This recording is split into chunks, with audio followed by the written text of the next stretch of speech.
welcome to Lesson 7, Explain the Elements. If you have been following from Lesson 1 up till now, then you have been following what I call the ICM method, the method that I've created to show you how to create a tabletop board game, lesson by lesson, video by video, and step by step. So if you have learned a lot and you anticipate more information, you can go to my homepage and click on subscribe. And then remember, tell all your family and friends about my Create Your Own Tabletop Board Game YouTube channel. Now, as you can see, I don't have anything written on the whiteboard because I have a lot of information to give to you. So what I'm going to do is I'm going to bring up Lesson 7 on the screen so that you can see all the information that I have listed. So here you can see Lesson 7, Explain the Elements. And I have Roman numeral 1, Roman numeral 2, Roman numeral 3, and Roman numeral 4. So let's take a look at Roman numeral 1, elements.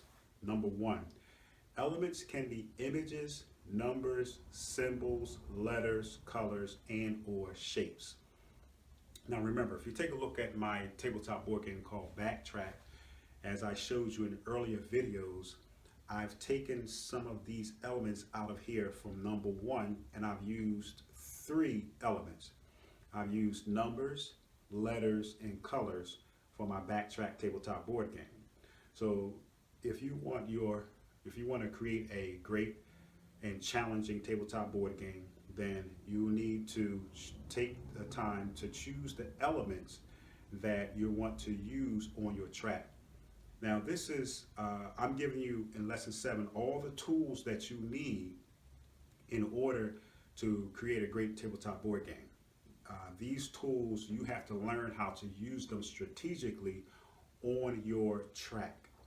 So let's look at number 2. Elements can be obstacles and or rewards. A, obstacles, any element that hinders players from moving forward. B, rewards, any element that move players forward. So if you take a look at my track on Backtrack, you'll see that in other earlier videos that I've told you that Backtrack is all about backtracking. You have to go backwards while you go forward. So you're sending your opponents back as you go forward. So if you look at my track, then you'll notice that the element X and the numbers, if you land on the numbers, you have to go back. If you land on an X, you have to stay there and you're detained there until you are able to roll a certain number in order to move forward. So X and numbers are obstacles because they are hindering you from moving forward to try to reach home. Because you know that in Backtrack and in these ICM method that I've created for you, the first player to reach home wins the game. So in my board game, the letter X and numbers are obstacles because they're hindering you from moving forward. Now rewards are any element that moves players forward. So in my board game, there are no reward elements.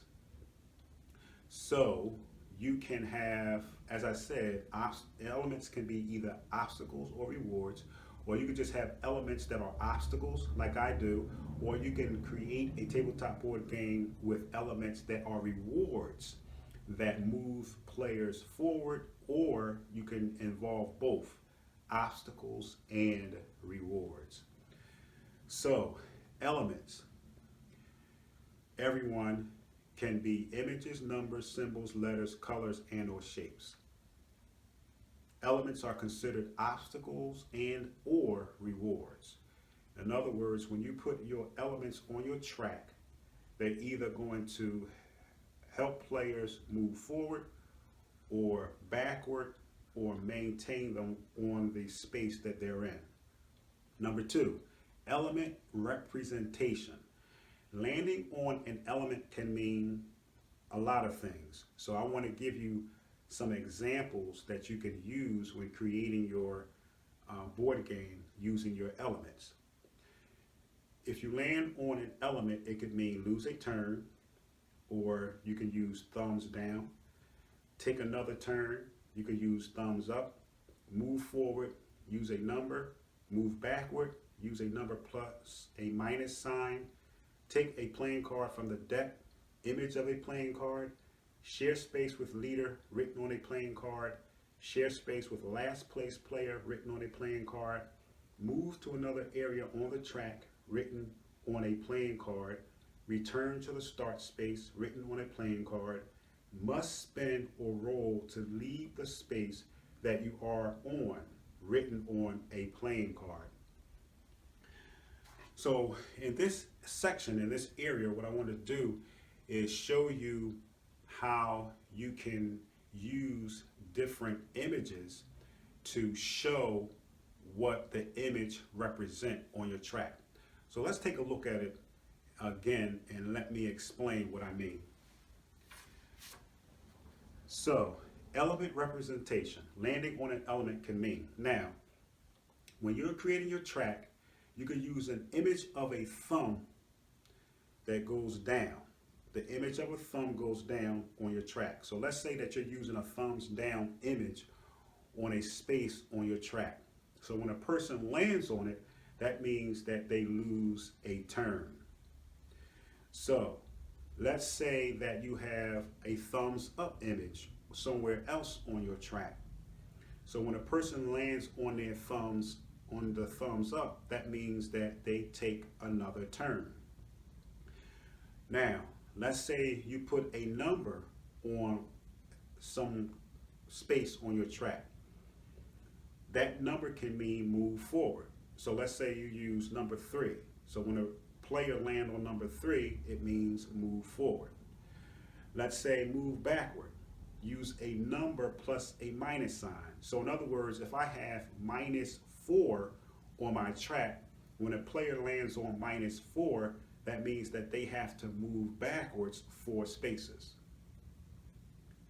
So let's try that again. Number C and D. C, move forward. You can use a number. Let's say you use number 7. So when a player lands on number 7, that means move forward 7 spaces.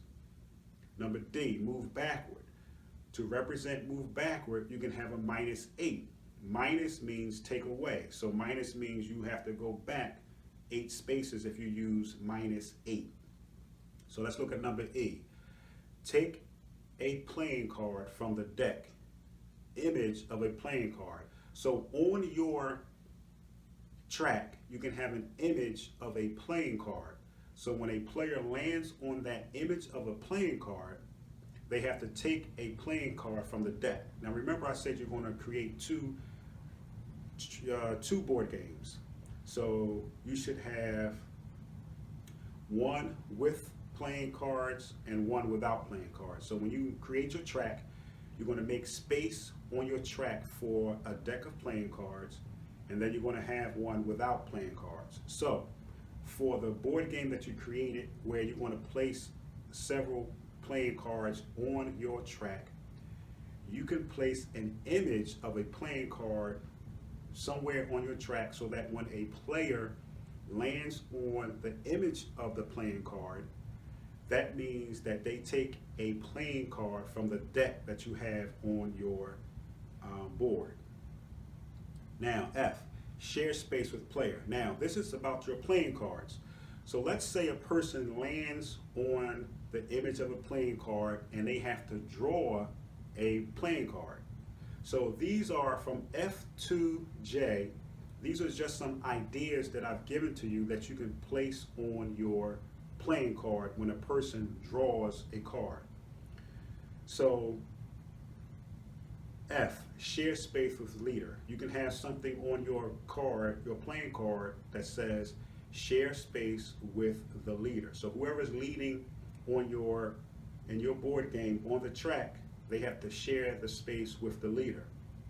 Share G, share space with the last place player. So if one of the players land on the image of a playing card and they draw the card and the card says share space with the last place player, then they have to share the space with the last place player. Now, if the last place player draws that card, obviously they are the last place player, so nothing happens. So that card just goes back under the deck. H, move to another area on the track. So when a player draws a playing card, it says move to another area on the track. So you can put on there what area you want that player to move on your track. I, return to the start space. So if a player rather draws a card, you can have on that card return to the start space. So in other words, that player has to start the game over again and return to the start space. J, must spin or roll to leave the space that you are on. In other words, you can have something on that playing card that the player has drawn that says you must spin a number 2 in order to move forward, or you have to roll a number 2. And when I say spin, you might not be using dice for your game, you might be using a spinner. So you could say something like, must roll a number 3 to leave the space that you are on. Okay, so these are just some suggestions, some examples that I've given to you that you can use to write on your playing cards for those of you who are using your board game with the playing cards on your game board. So it's up to you. I'm giving you the tools that you need to create a great tabletop board game. So it's up to you how you use these tools wisely and strategically in creating your tabletop board game. So let's take a next look at the next Roman numeral. The next Roman numeral is 3, strategic element placement. Now, number 1, elements on your track should never be A, too many, B, too few, C, too close, D, or too far apart. Remember, that's why I named Roman numeral 3 strategic. I use the word strategic element placement because you have to strategically, wisely place your elements on the track where it won't be too many cluttered on your track, or too few, or too close, or too far apart. In other words, you want to place your elements on your track in a strategic way where your board game will be addictive, challenging, and fun to your players. Because obviously if you have too many, then it's just not any fun. It could be just too confusing. You know, too few, you don't have enough, so it's not challenging enough. So I'm showing you all these tools that you can use, but it's up to you how you're going to use these tools to make you a great tabletop board game. So let's take another look at the next Roman numeral number. Number 4, element meaning. How can you tell players the meaning of each element? In other words, when a player lands on an element, let's say they land on an image of a thumbs up, how do they know what that thumbs up means? How do they know what it represents? Well, you can tell players the meaning of each element in 3 ways. A, on the element itself. B, on the playing card. C, in the rules. So in other words, if the element itself on the track, you can't tell what it means, then you should be able, the player should be able to know what it means after reading the rules. When a person or a player draws a playing card, in regards to letter B, everything should be on the playing card to tell the player what to do. So, Roman numeral 4, element meaning. How can you tell players the meaning of each element? On the element itself, on the playing card, in the rules. So hopefully lesson 7, explain the elements, have given you some idea of how to use the tools that I'm giving you to create a great tabletop board game. Now, this is, as I said in the beginning of the lessons, earlier videos, the ICM method. I created an ICM method idea, concept, mechanics to show you how to create a basic tabletop board game. Once you learn how to create a tabletop board game using my ICM method, then you should be able to create any other kind of tabletop board game. So I showed you how to create the track. I showed you different elements that you can use. Now it's up to you to take these tools and to use them wisely and to use them strategically on your track. So I hope that you were able to get the information that you needed from Lesson 7, Explain the Elements. Take a look at the paperwork that I showed you on the screen. Go through it again, Roman numeral by Roman numeral, letter by letter, number by number, so you can get an idea of actually what I mean when I say explain the elements. Thanks everyone for watching Lesson 7, and stay tuned, of course, for Lesson 8.